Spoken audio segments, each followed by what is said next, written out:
রাসূল সাল্লাল্লাহু আলাইহি ওয়াসাল্লাম মক্কা থেকে গেলেন মদিনায়। কোথায়? এত আসতে বললেন কেন? তখন থেকেই মদিনায় ইহুদিরা বসবাস করত। কারা? এই নামটা যতদিন জীবিত আছেন মনে রাখবেন। নাম কি তা? ইহুদি। নাম কি?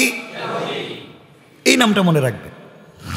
তারা রাসূল মদিনায় যাওয়ার পরে দেখলেন এদের সঙ্গে মারামারি করে লাভ নাই, চুক্তি করলেন, সন্ধি করলেন, আমরা মিলেমিশে চলি, একসাথে চলি। চলতে লাগলেন মিলেমিশে। রাসূল তাদের সাথে চুক্তি করে, সন্ধি করে। ইহুদিরা দেখলো মুহাম্মদ মদিনায় আসার পর থেকেই মদিনার চিত্র পাল্টে গেছে, আমাদের শয়তানি ধরা পড়ে যাচ্ছে। এখন কোনোভাবেই মানুষ আমাদের আশেপাশে আর আসে না, সব তো মুহাম্মদের কাছে যায়। এই তারা সিদ্ধান্ত নিল মুহাম্মদরে মারা দরকার। আর একটু আস্তে করুন। এই ইহুদিরা রাসূলে পাককে মেরে ফেলবার প্রথম ষড়যন্ত্র শুরু করলো। দুটা কথা বলি। এক নাম্বার, পুরা পৃথিবীতে মুসলমানদের জয় জয়কার সৃষ্টি হয়েছিল একতার ভিত্তিতে। কিসের ভিত্তিতে? একতা। একতার ভিত্তিতে পুরা দুনিয়ায় মুসলমানদের জয় জয়কার সৃষ্টি হয়েছিল। আর জয় জয়কার ভাঙ্গার পিছনের নায়ক কারা একটু দেখবেন।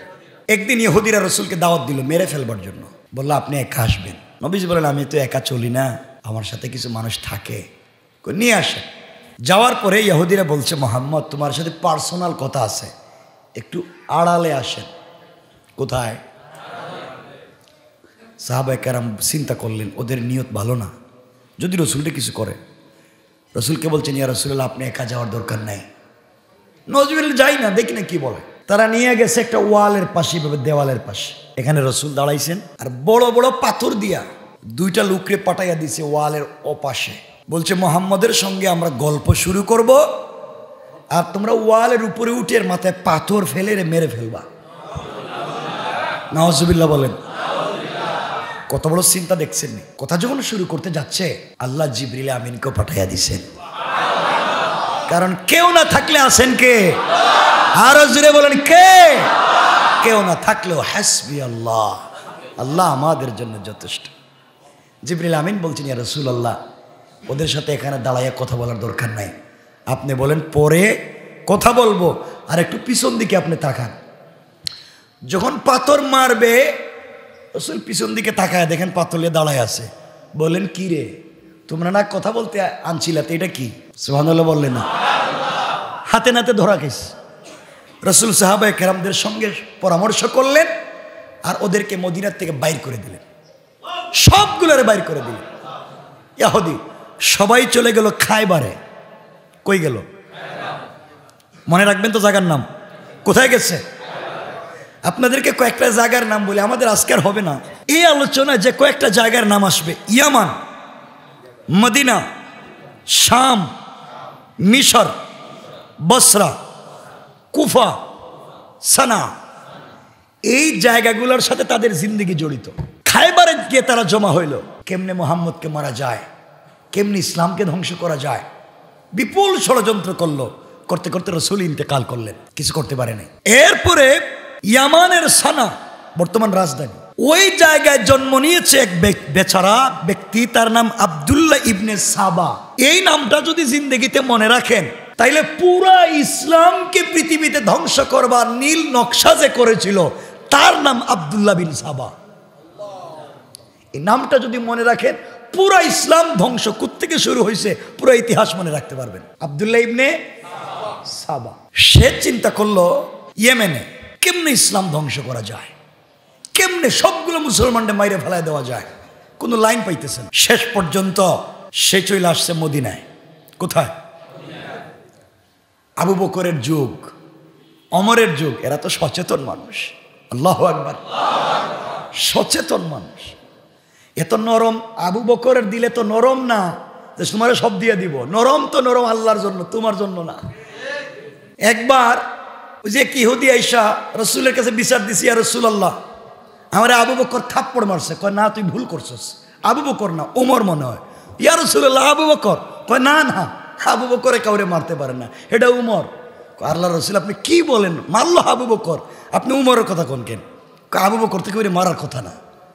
রসুল জিজ্ঞেস করলেন আবু বকর তুমি মারছো নি? কয় আমি মারছি। ইয়া আল্লাহ, তুমি মারতে পারো? আমি মারবো না, কি করবো? আপনারে গালি দিতেছে, আমার আর সহ্য হয় না। রসুল বলেন আমার আবু বকরের হাত যার উপরে উঠে গেছে তার জাতি শুদ্ধ ধ্বংস হয়ে যাবে। আল্লাহু আকবার। কথা শেষ, টাইমও শেষ। যাই হোক, সে মদিনায় আসলো, এসে আবু বকরের যুগ শেষ, ওমরের যুগ শেষ, কোন লাইন করতে পারে নাই। চিন্তা করলো এই যে আব্দুল্লাহ বিন সাবা, এভাবে হবে না, এখন মুসলমান হওয়া লাগবে এদেরকে ধ্বংস করতে গেলে। এই কালিমা পড়ছে, কালিমা পড়েই মদিনার মসজিদে বসে তসবি পড়ে, লম্বা জুব্বা, লম্বা পাগড়ি আর তসবি। কি আল্লাহর ওলি! পাবলিকও দেখছো কত বড় আল্লাহর ওলি, কি মহা! দেখছেননি কিভাবে ধ্বংস করতে হয়? যেন ইসলাম ধ্বংস করার জন্য ইসলামের লেবাস লাগাইয়েই কিছু লোক ইসলামের ভিতরে ঢুকে পড়েছে। এটা আব্দুল্লাহ বিন সাবার দল। লম্বা কিছুদিন গেল এভাবে। হঠাৎ একদিন উসমান দেখলেন এই লোকটা এত ইবাদত করে। উসমান নরম দিল শুধু নয়, লজ্জা পান, কাউরে কিছু বলতে লজ্জা পান। একদিন উসমানের কাছে এসে বলছে, উসমান আমারে মদিনার দায়িত্ব দিয়া দাও। উসমান বললেন তুমি কে? আমি তো এখানে থাকি এতদিন থেকে, ঈমান আনছি।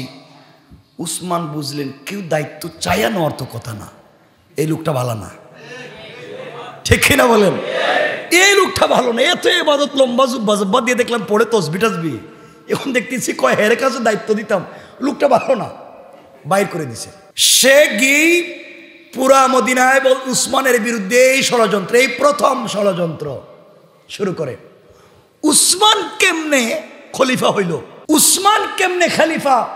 উমাইয়া গোত্রের ছেলে, অথচ আলী এখনো জিন্দা। আলী রসুলের চাচাতো ভাই, আলী রসুলের মেয়ের জামাই, আলী হাশেমি বংশের ছেলে, এরে বাদ দিয়া উসমান রে কেমনে খলিফা দিল? সুতরাং উসমানের খেলাফত অবৈধ, এই ঘোষণা করে আব্দুল্লাহ বিন সাবা। যাতে কি সবাই বলেন এই ষড়যন্ত্র শুরু মুসলমানে। দুই সাহাবীতে দ্বন্দ্ব আরম্ভ হয়েছে।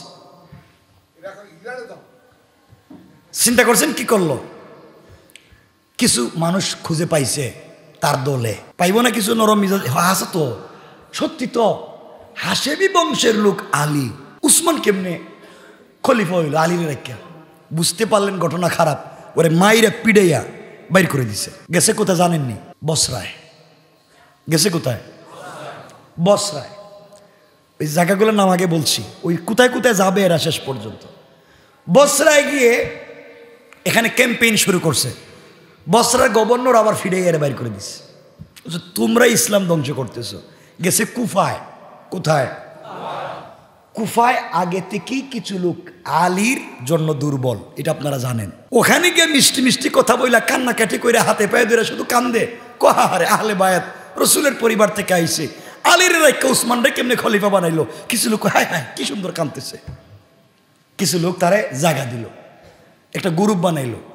কুফার গভর্নর দেখলেন এখানে তো খারাপ করতেছে, এরা আবার ফিরাইছে, বাইর করে দিছেন।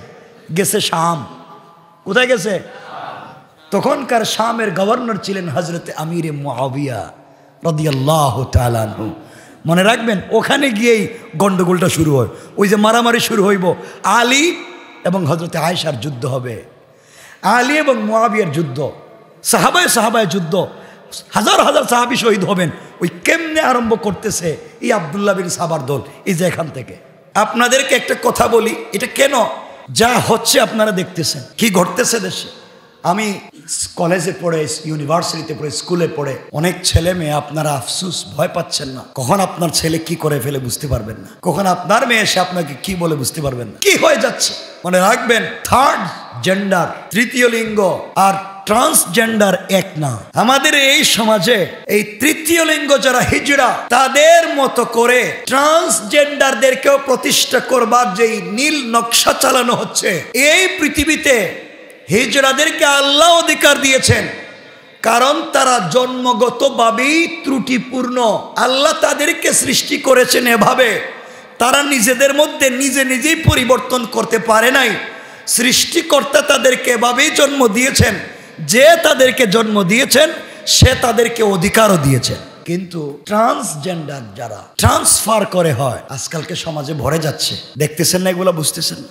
ভরে যাচ্ছে। 3 ভাবে তারা মনে করে, 3 ভাবে। খুব মনোযোগ দেন। আহা, কলেজ ইউনিভার্সিটিতে কি হচ্ছে আপনারা বুঝতে পারতেছেন। 1, হরমোন চেঞ্জ করে ছেলে থেকে মেয়ে, মেয়ে থেকে ছেলে হওয়া যায়। তারা বলে হরমোন চেঞ্জ করে। ছেলের হরমোন চেঞ্জ করে মেয়ে, মেয়ের হরমোন চেঞ্জ করে ছেলে। আল্লাহ বলেছেন কোরআনে, রাসূল বলেছেন হাদিসে, কোন ছেলে যদি মেয়ের মতো চলে, কোন মেয়ে যদি ছেলের মতো চলে, কিয়ামতের বড় আলামতগুলার একটা এবং পৃথিবী ধ্বংস হওয়ার কারণের একটা, কারণ কোন ছেলে মেয়ের সাদৃশ্য নিতে পারবে না, মেয়ে ছেলের সাদৃশ্য নিতে পারবে না। আজকালকের কিছু বদমাইশেরা, শয়তানারা দেখা যায় নিজেরাই ছেলে, এখন শাড়ি পরে ঘোরায়। ঠিক কিনা জোরে বলেন? কথাগুলা বুঝবেন কি বলতে চাই। তাহলে হরমোন চেঞ্জ করে ছেলে থেকে মেয়ে, মেয়ে থেকে হওয়ার এই গল্প যারা বলতেছে, আপনারা বলেন হালাল না হারাম? সবাই বলেন হালাল না হারাম? 2, সার্জারির মাধ্যমে, অপারেশনের মাধ্যমে নারী পুরুষ হয়ে যাওয়া, পুরুষ নারী হয়ে যাওয়া, এটা এখন অহরহ ঘটতেছে। অনেক ছেলেরা সার্জারি করে মেয়ে হচ্ছে, অনেক মেয়েরা সার্জারি করে ছেলে হচ্ছে। আল্লাহর দেওয়া বডিতে পরিবর্তন করার অধিকার আছে? বলেন আছে? হালাল না হারাম? সবাই বলেন হালাল না হারাম? হারাম। 3 নাম্বার, 1 নাম্বার হরমোন চেঞ্জ করে, 2 নাম্বার সার্জারি করে, আর 3 নাম্বার মনে মনে। কেমনে? মনে মনে। এই গল্পই ক্লাস 7-এর বই আনছে শরীফা নাম দিয়া। মনে মনে একটা ছেলে, তার নাম ধরেন শরীফ, হে মনে মনে ভাবে আমি মেয়ে। আমাদের স্কুলের ক্লাস 7-এর বইয়ের কথা বলতেছি আমি। সব অনেকগুলি, একটা না তো, আরো কত ঘটনা এখানে আছে। বললাম একটা, আরো কত ঘটনা আছে। 2 বন্ধু রাস্তা দিয়ে হাঁটতেছে, তো হে মনে মনে ভাবতেছে ও তো মেয়ে, কিন্তু হে মনে মনে ভাবতেছে ও ছেলে। আসলে একজন ছেলে একজন মেয়ে। এখন দেখা যায় যে ছেলে হে নিজের মেয়ে বলতেছে, যে মেয়ে হে তার ছেলে বলতেছে। নাউজুবিল্লাহ বললেন।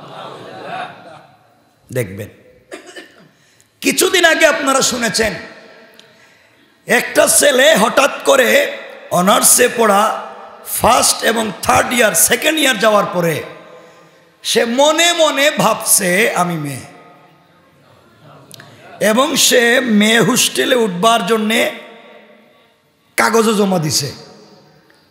আইন এবং রাষ্ট্র তাকে বলছে হয় তুমি মেয়ে, এখন মেয়েদের হোস্টেলে থাকো। নাউজুবিল্লাহ বলতে লজ্জা হচ্ছে। একটা ছেলে মানুষ হে মনে মনে কইতেছে আমি মেয়ে। আইনও হয়ে যাচ্ছে এভাবে, আইন হয়ে যাচ্ছে এভাবে যে কেউ যদি মনে মনে ছেলে মেয়ে মনে করে, সে মেয়েই মনে হবে। মেয়ে যদি ছেলে মনে করে, তাকে ছেলেই দিতে হবে। এটা তার অধিকার, এটা তার বাক স্বাধীনতা, এটা তার মুক্ত চিন্তা। নাউজুবিল্লাহ বলেন। আপনারা কি বুঝতেছেন কি হচ্ছে? আপনারা আসলে বুঝতেছেন কিনা আমি জানি না, শুধু সচেতনতার জন্য বলতেছি। এটা যদি আইন হয়, যে কোনো ছেলে যদি নিজের মেয়ে মনে করে, দেখেন কোনো ছেলে যদি নিজেকে মেয়ে মনে করে, আর আইন যদি বলে সে মেয়ে, দেখেন এখন একটা ছেলে 100টা দর্শন করলো। কয়টা? 100 দর্শন করার পরে কোর্টে তাকে হাজির করা হলো। তুই দর্শন করলে কেন? আমি তো করিনি, আমি তো মনে মনে মেয়ে। এখন বলেন, বাংলাদেশের আইনে লেখা আছে কোন ছেলে যদি মেয়েকে দর্শন করে তাহলে তার উপরে ফৌজদারি অপরাধ। এখন হে বলতেছে হে মেয়ে, তাহলে দর্শনের কোনো মামলা হয়? কথা বলেন। তাইলে এই ছেলেরে মনে মনে মেয়ে বানাইয়া হাজার হাজার কোটি কোটি মা বোনদেরকে দর্শন করাইয়া যারা এই সমাজকে ধ্বংস করে দিতে চায়, তারা এই জাতিকে ধ্বংস করবার নীল নকশা করে যায়। ঠিক কিনা বলে? এখন এই চলতেছে, এখন মনে মনের গল্প চলতেছে। এটা যদি বাক স্বাধীনতা হয়, এখন কেউ মনে মনে ভাবতেছে আমি মেয়ে, আপনি যদি তাকে ছেলে বলেন, আপনি তার বাক স্বাধীনতায় হরণ করলেন। আপনি তার মুক্ত চিন্তা হরণ করলেন, তা যদি সত্য হয়, এখন আজকে যদি আপনারা মনে মনে ভাবেন যে আমরা তো জুম্মার নামাজ পড়ে ফেলছি, যাই কি ওইব কেন? মনে মনেই তো সব। আমার বাক স্বাধীনতা আছে, আমার অধিকার, আমার মনে মনে আমি নামাজ শেষ করে ফেলছি। আপনারা চিন্তা করতেছেন কই যাচ্ছে। কয়েকদিন পরে যদি কাউরে জিজ্ঞাসা তুই নামাজ পড়ছস নি, আমি মনে মনে পড়ছি তো, কারণ সবই তো মনে মনে, আমার বাক স্বাধীনতা, তোমার বলার কি? এখন আমাদের এখান থেকে যদি ওখানে যদি ওই যে রাস্তার সামনে গিয়ে ভিক্ষা করতেছে বসে, ওই যে আমাদের গেইটে, হ্যাঁ যদি আমি মনে মনে আজকে প্রধানমন্ত্রী, তাহলে তোর প্রটোকল দেওয়া লাগবে। যদি তুই বসলে কেমন, আমি তো মনে মনেই, সবই তো মনে মনে। চিন্তা করতেছেন কেমনি গল্পগুলো বইয়ে নিয়ে আসলো।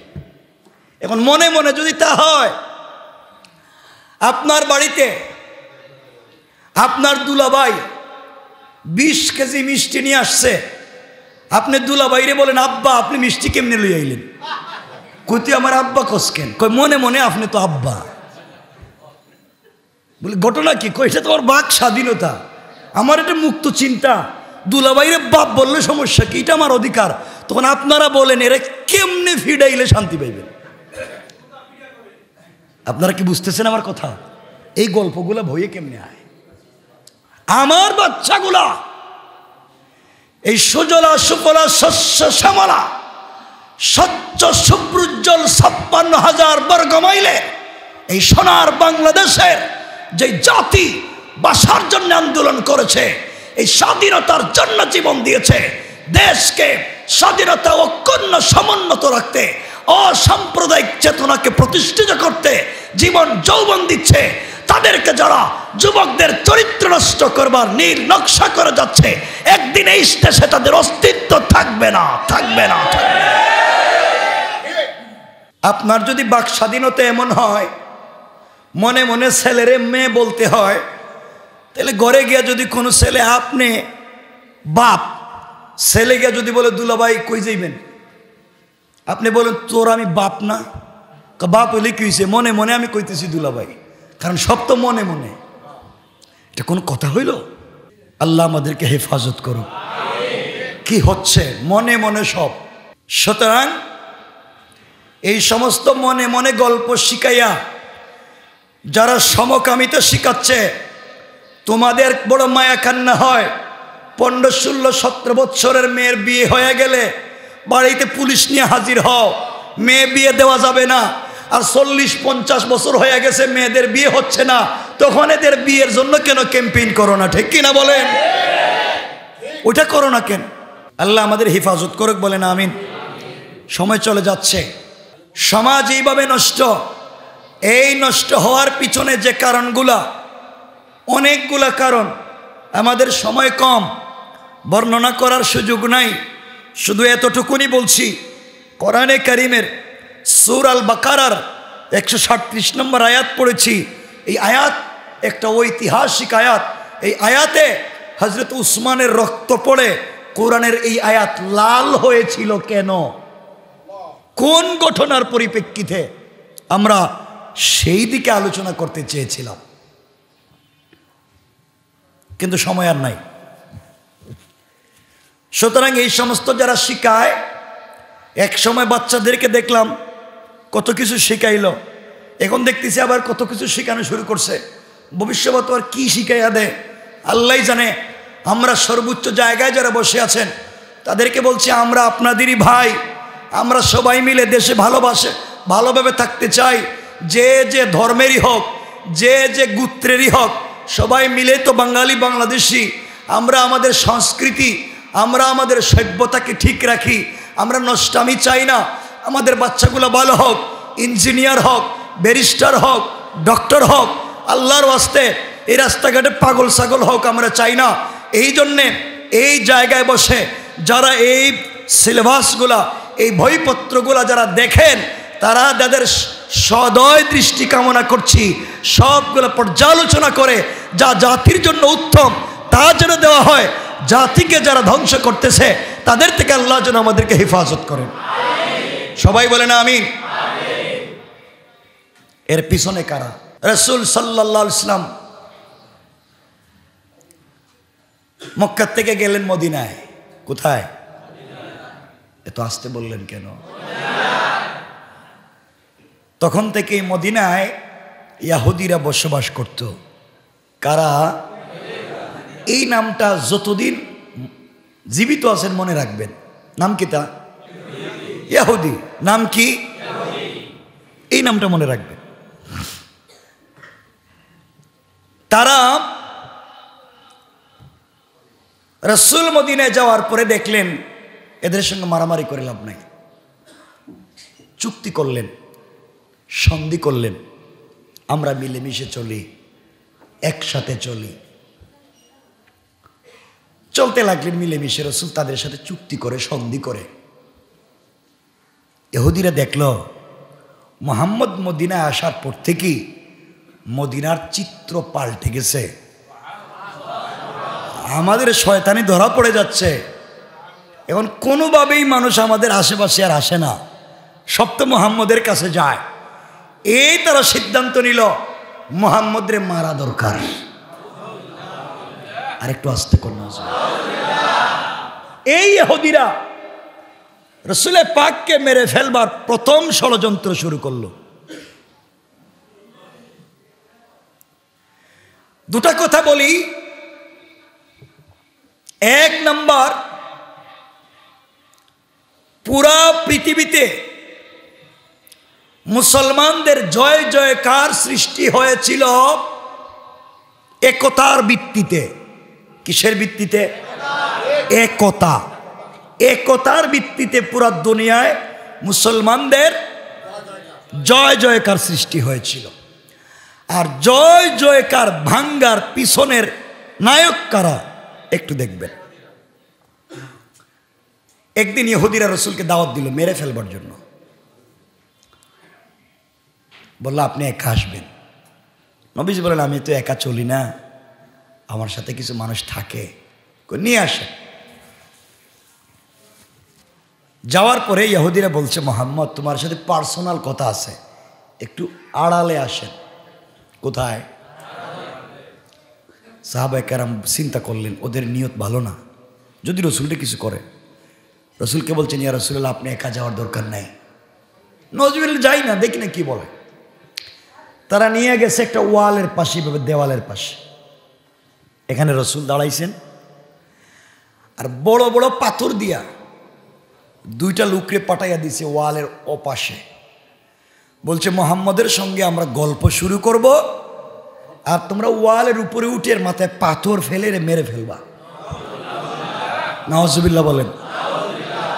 কত বড় চিন্তা দেখছেন। কথা যখন শুরু করতে যাচ্ছে আল্লাহ জিবরিল আমিনকেও পাঠাইয়া দিছেন। কারণ কেউ না থাকলে আছেন কে? আরো জোরে বলেন কে? কেউ না থাকলেও হাসবি আল্লাহ, আল্লাহ আমাদের জন্য যথেষ্ট। জিবরিল আমিন বলছেন ইয়া রাসূলুল্লাহ ওদের সাথে এখানে দাঁড়াইয়া কথা বলার দরকার নাই, আপনি বলেন পরে কথা বলবো, আর একটু পিছন দিকে আপনি তাকান। যখন পাথর মারবে রাসূল পিছন দিকে তাকায় দেখেন পাথর নিয়ে দাঁড়ায় আছে। বলেন কি রে তোমরা না কথা বলতে আনছিলাতে, এটা কি? সুবহানাল্লাহ বললেন না? হাতে নাতে ধরা গেছে। রাসূল সাহাবায়ে কেরামদের সঙ্গে পরামর্শ করলেন আর ওদেরকে মদিনার থেকে বাইর করে দিলেন, সবগুলোরে বাইর করে দিলেন। ইহুদি সবাই চলে গেল খায়বারে। কই গেল? মনে রাখবেন তো জায়গার নাম। কোথায় গেছে? আপনাদেরকে কয়েকটা জায়গার নাম বলি, আমাদের আজকের হবে না এই আলোচনা, যে কয়েকটা জায়গার নাম আসবে। ইয়ামান, মদিনা, শাম, মিশর, বসরা, কুফা, সানা, এই জায়গাগুলোর সাথে তাদের জিন্দেগি জড়িত। খায়বারে গিয়ে তারা জমা হইল। কেমনে মুহাম্মদকে মারা যায়, কেমনি ইসলামকে ধ্বংস করা যায়, বিপুল ষড়যন্ত্র করলো। করতে করতে রাসূল ইন্তেকাল করলেন, কিছু করতে পারে নাই। এরপরে ইয়ামানের সানা বর্তমান রাজধানী, ওই জায়গায় জন্ম নিয়েছে এক বেচারা ব্যক্তি, তার নাম আব্দুল্লাহ ইবনে সাবা। এই নামটা যদি জিন্দেগিতে মনে রাখেন তাইলে পুরা ইসলামকে পৃথিবীতে ধ্বংস করবার নীল নকশা যে করেছিল তার নাম আব্দুল্লাহ বিন সাবা। এই নামটা যদি মনে রাখেন পুরা ইসলাম ধ্বংস কোত্থেকে শুরু হয়েছে পুরো ইতিহাস মনে রাখতে পারবেন। আব্দুল্লাহ ইবনে সাবা। সে চিন্তা করলো ইয়েমেনে কেমনে ইসলাম ধ্বংস করা যায়, কেমনে সবগুলো মুসলমানদের মাইরে ফেলায় দেওয়া যায়, কোনো লাইন পাইতেছে না। শেষ পর্যন্ত সে চলে আসছে মদিনায়। কোথায়? আবু বকরের যুগ, ওমরের যুগ। এরা তো সচেতন মানুষ, আল্লাহু আকবার, সচেতন মানুষ। এত নরম আবু বকরের দিলে তো নরম না যে তোমার সব দিয়ে দিব, নরম তো নরম আল্লাহর জন্য, তোমার জন্য না। একবার ওই যে ইহুদি আইসা রসুলের কাছে বিচার দিছি, আর রাসূলুল্লাহ আমার আবু বকর থাপ্পড় মারছে। কয় না, তুই ভুল করছিস, আবু বকর না ওমর মনে হয়। ইয়া রাসূলুল্লাহ আবু বকর। কয় না না, আবু বকরে কাউরে মারতে পারে না, এটা উমর। আল্লাহ রসুল আপনি কি বলেন, মারলো আবু বকর, আপনি উমরের কথা কোন কেন? আবু বকর থেকে মারার কথা না। রসুল জিজ্ঞাসা করলেন আবু বকর তুমি মারছো নি? কয় আমি মারছি। ইয়া আল্লাহ, তুমি মারতে পারো? আমি মারবো না, কি করবা, আপনারে গালি দিতেছে, আমার আর সহ্য হয় না। রসুল বলেন আমার আবু বকরের হাত যার উপরে উঠে গেছে তার জাতি শুদ্ধ ধ্বংস হয়ে যাবে। আল্লাহু আকবার। কথা শেষ, টাইমও শেষ। যাই হোক, সে মদিনায় আসলো, এসে আবু বকরের যুগ শেষ, ওমরের যুগ শেষ, কোনো লাইন করতে পারে নাই। চিন্তা করলো এই যে আব্দুল্লাহ বিন সাবা, এভাবে হবে না, এখন মুসলমান হওয়া লাগবে এদেরকে ধ্বংস করতে গেলে। এই কালিমা পড়ছে, কালিমা পড়েই মদিনার মসজিদে বসে তসবি পড়ে, লম্বা জুব্বা, লম্বা পাগড়ি আর তসবি। কি আল্লাহর ওলি, পাবলিকও দেখছো কত বড় আল্লাহর ওলি, কি মহা, দেখছেন নি কিভাবে ধ্বংস করতে হয়। যেন ইসলাম ধ্বংস করার জন্য ইসলামের লেবাস লাগাইয়েই কিছু লোক ইসলামের ভিতরে ঢুকে পড়েছে। এটা আব্দুল্লাহ বিন সাবার দল। লম্বা কিছুদিন গেল এভাবে। হঠাৎ একদিন উসমান দেখলেন এই লোকটা এত ইবাদত করে। উসমান নরম দিল শুধু নয়, লজ্জা পান, কাউরে কিছু বলতে লজ্জা পান। একদিন উসমানের কাছে এসে বলছে উসমান আমারে মদিনার দায়িত্ব দিয়া দাও। উসমান বললেন তুমি কে? আমি তো এখানে থাকি এতদিন থেকে, ঈমান আনছি। উসমান বুঝলেন কেউ দায়িত্ব চাইয়া নেওয়ার তো কথা না, এই লোকটা ভালো না, ঠিক কিনা বলেন? এই লোকটা ভালো না, এত ইবাদত লম্বা জুব্বা দিয়ে দেখলাম পড়ে তসবি টসবি, এখন দেখতেছি কয় হের কাছে দায়িত্ব দিতাম, লোকটা ভালো না, বাইর করে দিছে। সে গিয়ে পুরা মদিনায় বল উসমানের বিরুদ্ধে এই ষড়যন্ত্র, এই প্রথম ষড়যন্ত্র শুরু করে। উসমান কেমনে খলিফা হইল, উসমান কেমনে খলিফা, উমাইয়া গোত্রের ছেলে, অথচ আলী এখনো জিন্দা, আলী রসুলের চাচাতো ভাই, আলী রসুলের মেয়ের জামাই, আলী হাশেমি বংশের ছেলে, এরে বাদ দিয়া উসমান রে কেমনে খলিফা দিল? সুতরাং উসমানের খেলাফত অবৈধ, এই ঘোষণা করে আব্দুল্লাহ বিন সাবা। হে জাতে কি? সবাই বলেন। এই ষড়যন্ত্র শুরু মুসলমানে, দুই সাহাবিতে দ্বন্দ্ব আরম্ভ হয়েছে। চিন্তা করছেন কি করলো? কিছু মানুষ খুঁজে পাইছে তার দলে, পাইব না কিছু নরম মিজাজ আছে তো, সত্যি তো হাশেমি বংশের লোক আলী, উসমান কেমনে খলিফা হইল আলীর রাখা? বুঝতে পারলেন ঘটনা খারাপ, ওরে মাইরা পিড়াইয়া বাইর করে দিছে। গেছে কোথায় জানেননি? বসরায় গেছে। কোথায়? বসরায়। ওই জায়গাগুলোর নাম আগে বলছি, ওই কোথায় কোথায় যাবে এরা শেষ পর্যন্ত।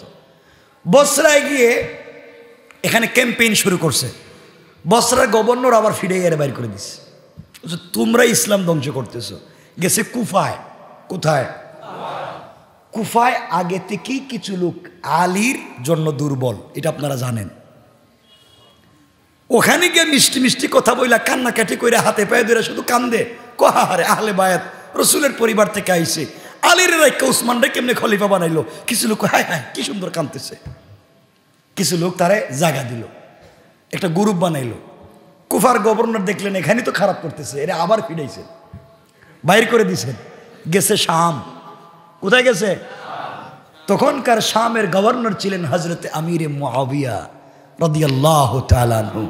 মনে রাখবেন ওখানে গিয়েই গন্ডগোলটা শুরু হয়, ওই যে মারামারি শুরু হইব, আলী এবং হজরতে আয়েশার যুদ্ধ হবে, আলী এবং মুআবিয়ার যুদ্ধ, সাহাবায় যুদ্ধ, হাজার হাজার সাহাবী শহীদ হবেন। ওই কেমনে আরম্ভ করতেছে এই আব্দুল্লাহ বিন সাবার দল, এই যে এখান থেকে। আল্লাহ আমাদেরকে হেফাজত করুন। আজকে গেলে আর সামনে গেলে সুযোগ নাই।